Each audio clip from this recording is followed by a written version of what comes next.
Hölgyeim és uraim! Jó estét kívánok! Szeretettel üdvözlöm Önöket a Hell Boxing Kings első negyeddöntőjén Miskolcról. Ladies and gentlemen, good evening and welcome to the Hell Boxing Kings first quarterfinal, coming to you live from the beautiful city of Miskolc, Hungary! Hölgyeim és uraim, kérem fogadják szeretettel a kék sarokba érkező fiatal reménységet, aki Csehországot képviseli. Ladies and gentlemen, making his way to the blue corner, an up-and-coming young fighter from the Czech Republic, please welcome Petr Novák!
Most pedig, hölgyeim és uraim, fogadják nagy tapssal a piros sarokba érkező ifjú titánt Azerbajdzsán színeiben. And now, ladies and gentlemen, please welcome his opponent, making his way to the Hell Boxing Kings red corner, a young titan from Azerbaijan, Saidaga Deadly Nagiev!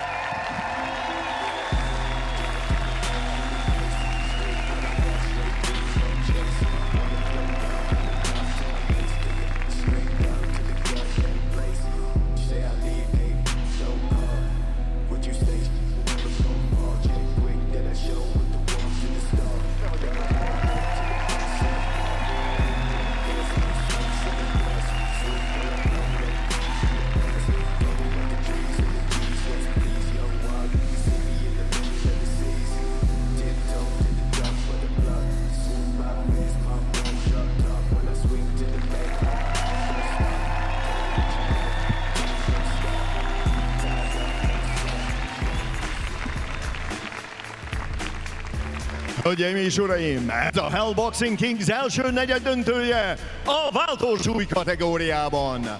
Ladies and gentlemen, this is the Hell Boxing Kings first quarterfinal in the welterweight division. Az első versenyzőnk a kék sarokban, a 25 éves, 175 cm magas, a mérlegelésen 66,4 kg súlyú cseh versenyző.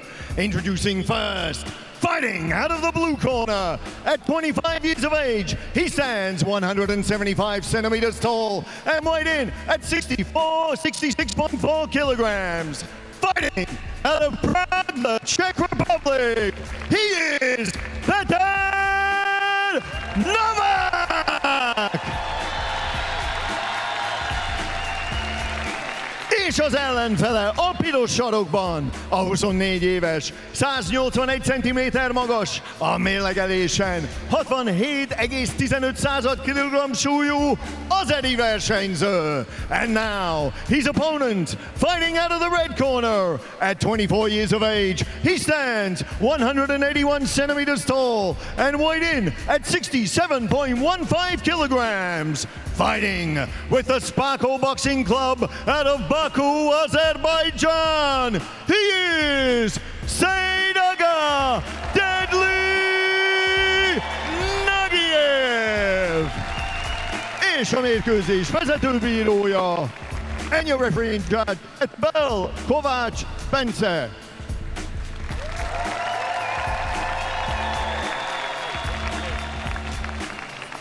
discussed the roles in the dressing room, so you know what I expect. A good, clean fight. Protect yourself at all time and listen to my commands. Good luck, touch gloves on.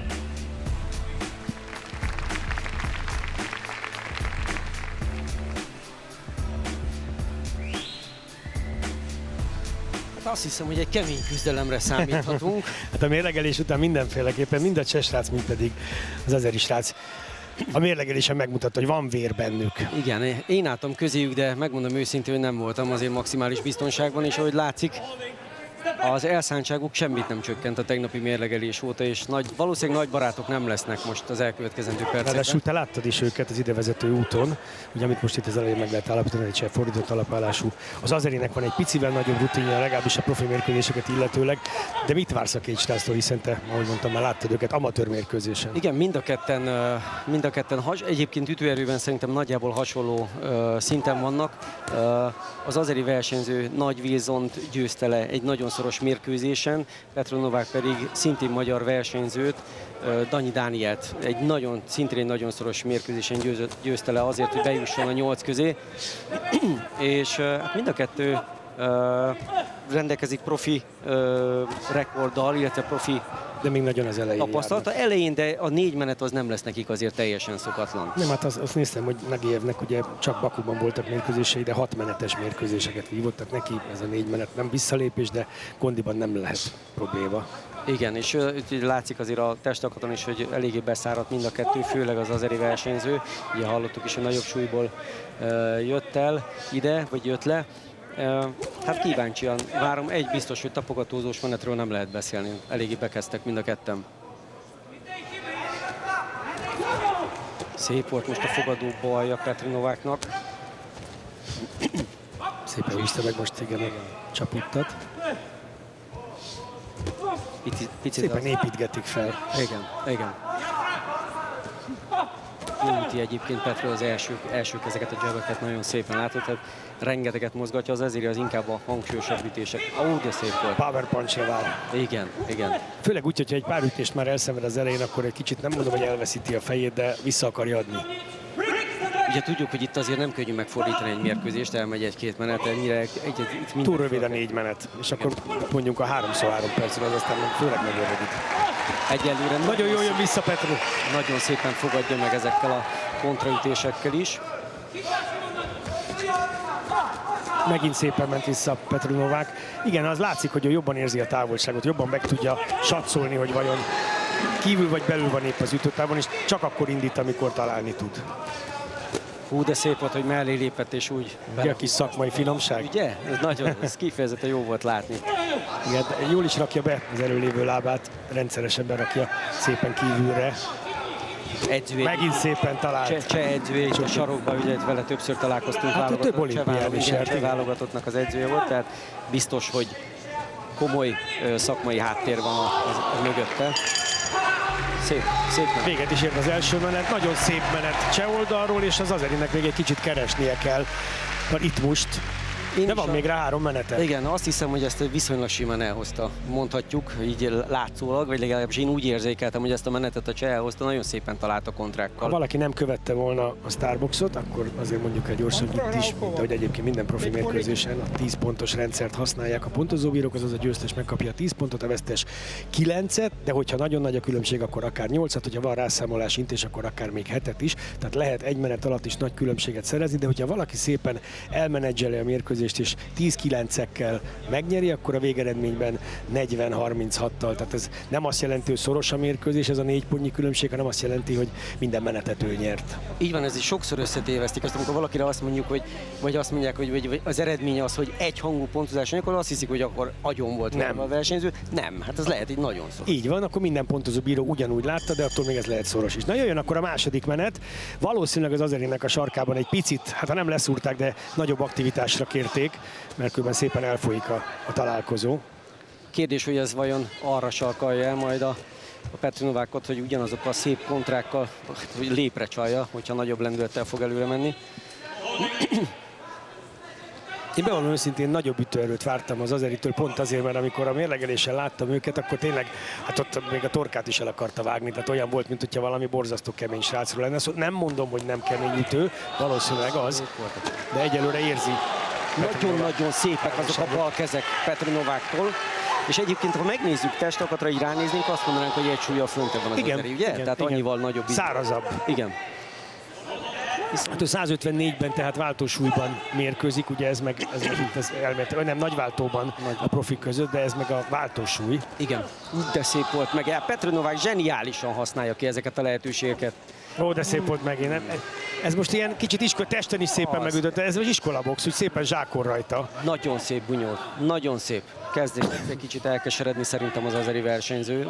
Úgy látom, hogy megy előre, de hát iskola, tényleg, ahogy te fogalmaztál, Pisti, ez egy iskola bunyó, gyönyörű. Nem is kell neki ritmust váltani, tehát ugyanabban a ritmusban szépen ki tudja számítani, hogy mikor indul el az azeri. És érdekes, hogy egyébként emellett a nagy tempó mellett is energiatakarékosan boxol. Nézd meg, sokat azért nem mozog lábon, picit mellé lép, tehát rendesen élvezi a bunyót, én azt látom a Petr Novákon, hogy...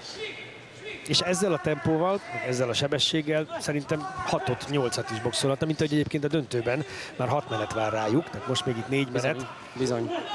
De aztán majd december 22-én a döntőben, ahol a $100,000 lesz a tét, ott már bizony 6 menetben kell bizonyítaniuk. De eddig nagyon szépen menedzseli a mérkőzést. Nem ad túl sokat ki magából, nem kockáztat, nem áll oda verekedni. Látszik a tekintetén egyébként, hogy teljesen higgadt. Jó bunyós. Pszichésen nagyon egyben van. Ő lehetne future champion. Igen, jó.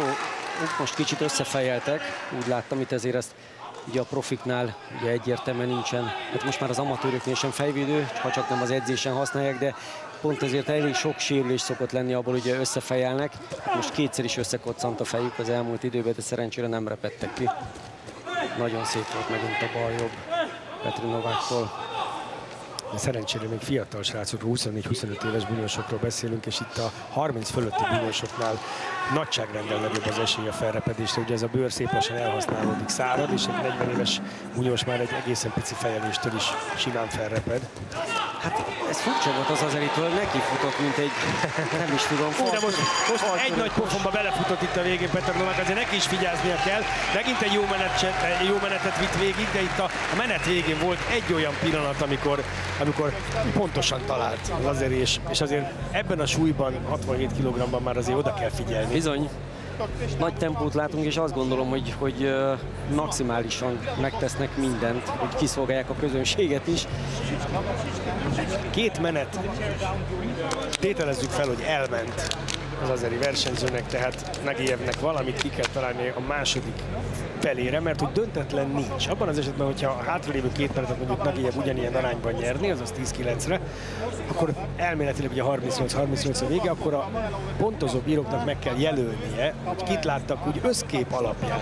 És ez egy nagyon fontos, és erről sokat beszélgettünk már a Starbox kapcsán is, hogy a kedves nézőket egy kicsit megtanítsuk, hogy lássák a mérkőzést, hogy minden menetet külön egyenként, egységként kell pontozni, és nem egyben a találkozót, de amennyiben döntetlen, na akkor lehet egyben nézni a mérkőzést.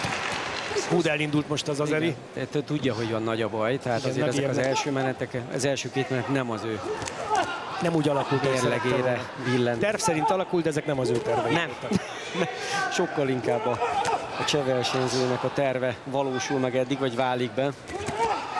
Most mondjuk szépen talált. Azerbajdzsán, Baku az egy nagy fővárosa az ökölvívásnak, rengeteg jó ökölvívó jött onnan, abszolút. És viszonylag rendszeresen rendeznek is világversenyeket, európai versenyeket. Volt szerencsém egyébként ott lenni a válogatott bázisában, ami egyébként a szövetségnek a hely, és ez is egy érdekes, hogy lent mennek az edzések, fönt pedig az irodai munka folyik, és hát ott is rengetegen jöttek el a castingra. És hát volt. 14 000-ből 32 versenyző, azért az nagy dolog.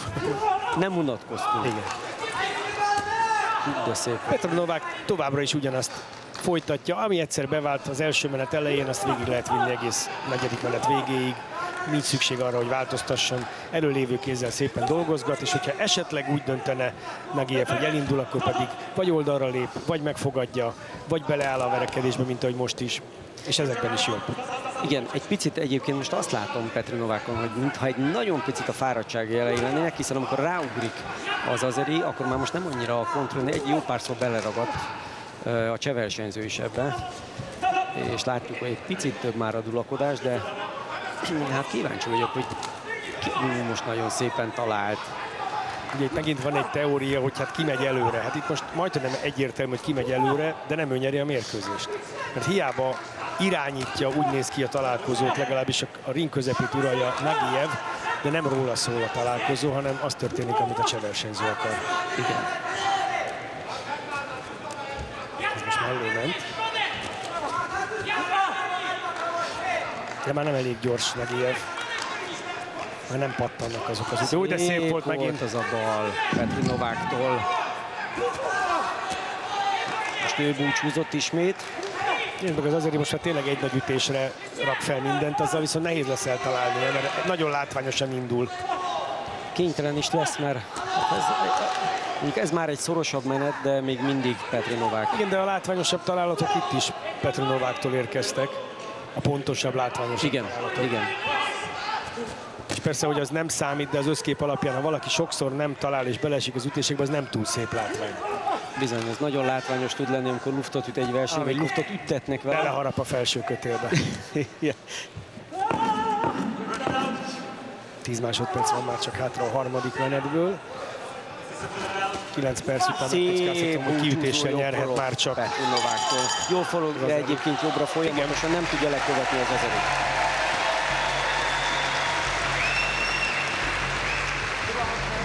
Hát nagyon jó mérkőzést látunk, szerencsére ez egy méltó nyitánya ennek a ma estének, a Hell Boxing Kings nyitó élő show-jának. Én azt gondolom... Szakmailag nagyon-nagyon jó. Én nagyon szeretem ezeket a mérkőzéseket, amikor látom az egyik bunyosnak a harcmodorán, a stílusán, az egész mérkőzés alatt, hogy ez fel van építve. Tehát nem azért történik az, mert véletlenül pont így esett, hanem azért, mert ő ezt így akarta, és ez jó.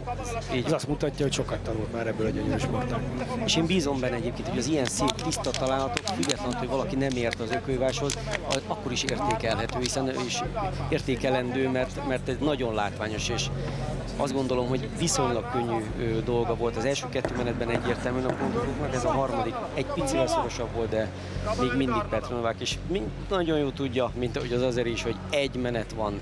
Neki fog ugrani az elején, neki kell, hogy ugorjon. Hát nehéz lesz, mert igen, vagy legalább kétszer-háromszor rá kell, hogy számoljanak. Ugye ez is egy Hell Boxing King szabálymódosítás, miszerint van állórászámolás, dacára annak, hogy profi mérkőzésről beszélünk, és egy menetben akár 3 állórászámolás is lehet, sőt az egész mérkőzés kapcsán pedig akár 6 állórászámolás is lehet, a celebeknél pedig 5 rászámolást engedélyeztetek, de hát nehéz elképzelni az eddig látott 9, most már 9,5 perc után, hogy itt ebbe a menetbe beleszorulna 3 rászámolás. Nem valószínű. Egyébként Petr Novákon tényleg azt látom, azzal együtt, hogy nyilván látszik, hogy egy picit fáradt, de klasszikusan annyira rutinos, tapasztalt versenyző, hogy hát tud magára vigyázni, hát megjárt Európa-bajnokságot, U22-es EB-t, Európa-játékot, világbajnokságot, rengeteg nemzetközi mérkőzése volt. Most szépen talált egyébként az azeri kétszer is egymás után. 2 perc van még hátra az utolsó menetből, 2 perce van az azeri versenyzőnek, Deadlynek, ez a beceneve. Egy rafinált fogás a Petr Nováktól, pont azon az oldalon, ahol ugye a bíró nem biztos, hogy látja. Ez is egy tipikusan azt jelzi, hogy egy rutinos versenyzőről van szó. Viszonylag kevésszer kellett a mérkőzésvezetőnek közbeszólnia, és ez azt mutatja, hogy ezért tiszta mérkőzés. Tehát hiába vannak dulakodások, hiába vannak, ők maguk is elengedik a másikat. Most szépen talált az azeri, de most kellene ott ragadni, és pontosan találni, nem csak dulakodni, mert a dulakodásból nem jön ki. Szép volt a fejrefelütés is most az azeritől. De már nincs benne olyan erő, amitől úgy megremegne, vagy átrohanna rajta. Igen, most egy nagy gyönyörű jobb poroggal talált az előbb Petr Novák, és most meg... Érzik, kiesett a fogumia. Igen. De kíváncsi vagyok, mi arra kértük az edzőket, bementünk, hogy adják rögtön a másik, a cserefogumit, na náhogy nem, tehát inkább kimossák. Bolondok lennének nem kimosni és pihentetni egy picit a versenyzőt. Gyönyörűen talált megint Petr Novák ezzel a ballal. Az ominózus Castillo Corrales mérkőzésre, amikor Diego Corrales isten nyugosztalja, kétszer is kiköpte a foggumiát a leütések után, és ezzel olyan szinten tudott visszajönni a bunyóba, hogy aztán ki is ütötte Castillo-t. Igen, hát ezek a kis apró trükkök, amik Tehát most nem biztos, hogy életmentők segít lehetnek. Nagieven. Szép volt megint a visszakettő Petr Nováktól, és nagyon jól forog le. Na most megpróbált ő is egy visszalépésből, Nagiev is egy visszalépésből ütni egy jobb egyenest, de már nincs benne, látod, már tolja az ütéseket, már nincs meg benne az a dinamika, ami mondjuk az első menetben még megvolt. Fél percen belül vagyunk, és az ilam semmit nem csökken. Hatalmasat küzdenek. Úgy, de szép volt ez is. Bárki is nyer, van most még egész pontosan egy hónapja, hiszen egy hónap múlva december 8-án lesz a következő fordulójuk, úgyhogy ki tudják pihenni magukat.